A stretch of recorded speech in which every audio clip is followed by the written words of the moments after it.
شاب بريطاني ندم بعد ما سوى 30 عملية على مود يتحول إلى بنية، ومو أي بنية كورية. So obviously I've had a difficult time with my gender identity struggles. I was never unhappy with how I looked. So I started changing, I started dressing as a Korean woman, and I realized that was a big mistake and I just want to be a boy. But you know, is it any wonder people like me and young people want to change their gender when we have the normalization of this in our schools in this country? Children are taught from a young age, from the age of 5 in some cases, that it's okay to change their gender. It's okay to, you know, wear a skirt. It's okay for a boy to use a gender neutral toilet when it puts girls at risk. This is the new norm, and schools are teaching about toxic masculinity.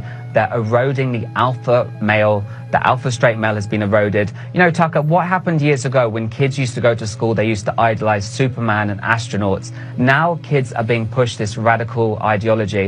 They're taught to idolize weak men like Harry Styles, weak politicians like Beto O'Rourke. أوروبا حاليا جاي تحاول بشتى الطرق على مود تدعم المثلية. وصلت بيهم المرحلة يعلمون الأطفال إنه عادي تتحول من ولد إلى بنت، ومن بنت إلى ولد. والمشكلة هذا التعليم جاي يصير بالمدارس. الشخص اللي شفتوه توه بمعظم العمليات اللي سواها أو أغلب العمليات اللي سواها ما كان مرتاح، وجاي يعاني خلال فترة تحوله من مشاكل نفسية وعقلية وسوء قرارات وعدم استقرار. هذا نموذج بسيط عن الشيء اللي جاي يسويه أوروبا بالناس. أوروبا جاي تدعم المثلية بحجة الحرية. قبل 20 سنة ما كان أكو أي زخم على موضوع المثلية، لا شفنا حوارات سياسية، لا شفنا حوارات حتى اجتماعية قبل 20 سنة. لكن حاليا أوروبا جاي تدفع مليارات الدولارات على مود تدعم مجتمع الميم. بس ليش بآخر 6 سنوات أوروبا جاي تدعم مجتمع المثلية بشكل جدا كبير؟ وأبسط مثال مثل ما شفنا بآخر مونديال، واللي هو مونديال قطر، شلون إنجلترا وألمانيا كانت تحارب دولة قطر على مود تدعم المثلية، وسوت حملات وشنت هجوم إعلامي على قطر بس لين رفضت تدعم مجتمع المثلية. بس يبقى السؤال الأهم والأكبر، ليش أوروبا تحاول تدعم المثلية؟ خلنا نرجع شوي للزمن القديم. تدرون ب 1969 كان اكو قانون بامريكا يجرم المثلية، وبهاي السنة نفسها صارت حادثة معروفة، واللي هي السلطات الامريكية القت القبض على نادي كامل خاص بالمثلية. وب 2016 اعلن باراك اوباما عن نادي ستالون وول كأحد النصب التذكارية تكريما للمثلية. جاي يشوفون تغيير عقلية الامريكان من والى، من جريمة يحاسب عليها القانون الى تكريم وتعظيم بموضوع المثلية. بداية بامريكا قالوا انه المثلية هي نوع من انواع الاضطرابات العقلية والنفسية، وقبل فترة وجيزة نفوا موضوع الاضطرابات النفسية، انه المثلية هي عبارة عن اضطرابات نفسية، نفوا هذا الموضوع. بس لحد الان انا ما لقيت الجواب يعني اللي يشفي غليل. شلون تحولت عقلية الامريكيين من موضوع كان منبوذ الى موضوع حسه يحاربون عليه، مجتمعهم صار يحارب على موضوع المثلية. وفي المانيا باحد المساجد، اسم المسجد مسجد ابن راشد غوت او غوت او هيك شيء، هذا المسجد رفعوا بيه علم المثلية.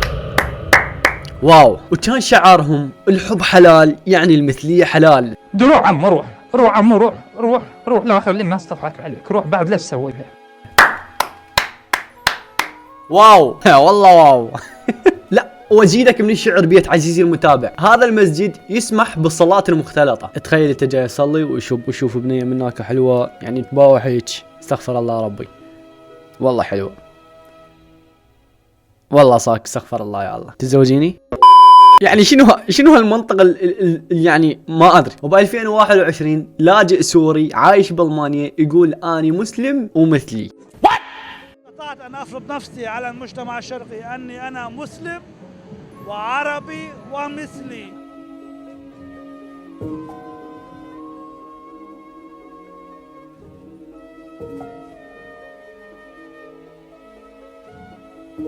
أنا أحتاج امرأة إلى جانبي كما أحتاج رجل إلى جانبي.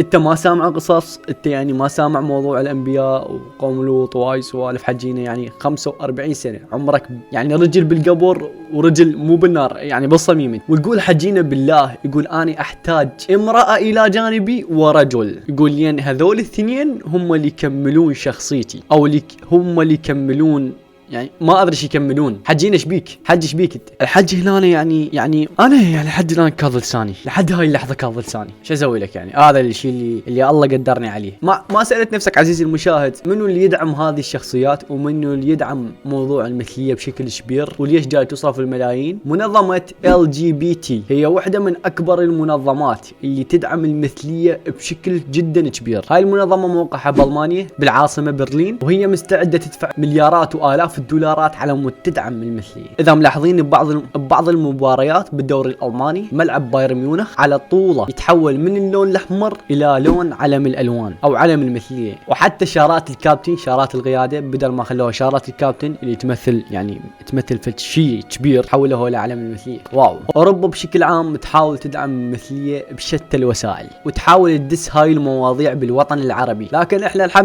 الحمد لله وما زلنا وراح نظل متمسكين بعاداتنا وتقاليدنا وديننا ومذهبنا اللي يرفض مثل هيك نوعيات. حاليا احنا كشباب على عاتقنا مهمه جدا كبيره انه نرفض اي شيء خاص بالمثليه. انا لحد الان يعني جاي اتخيل ليش موضوع اللاجئين بامريكا وبغير امريكا انه شلون جاي يخلون اطفالهم يدرسون بهيك مدارس، ويعني ما اعرف يعني كإنسان مسلم ما أدري. على كل ها كان مقطعنا اليوم، اكتب لي رأيك بالتعليقات، رأيك جدا مهم، وإن شاء الله راح أسوي فيديو الأسبوع الجاي انتظرونا عن موضوع الفيديو الفات اللي هو موضوع المدرسة صار عليه لغط جدا كبير بالتيك توك، فراح نرجع نوضح بعض الشغلات. لا تنسى تعطيني رأيك بالتعليقات. كان وياكم أحمد البرطوشي، مع السلامة.